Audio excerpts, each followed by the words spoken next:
چاوې نن بیا په پېښور کې دماکه شوې ده، چاوې نن بیا په ښایستونو باندې اور پورې دی، چاوې نن بیا په سرو ګلونو باندې اور پورې دی.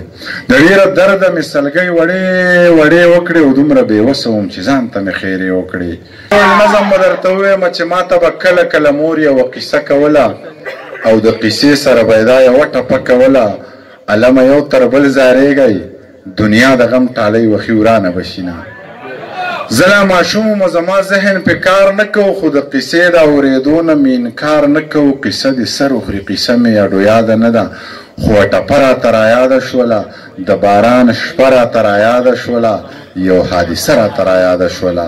چاوې نن بیا په پېښور کې دماکه شوې ده، چاوې نن بیا په ښایستونو باندې اور پورې دی، چاوې نن بیا په سرو ګلونو باندې اور پورې دی.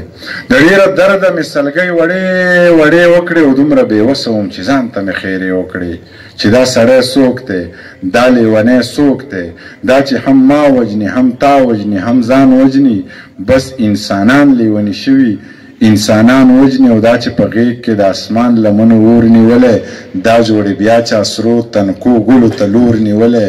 ای بس دی ښار پرېږده روزګار پرېږده حالات ښه نه دي، ما درله کلي کې په خپل ګاونه کې کور نیولی.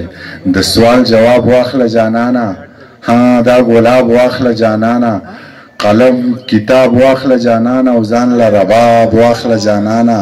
د ټوپک مینه به دې ورک ته ملکه کړي نه. ډېره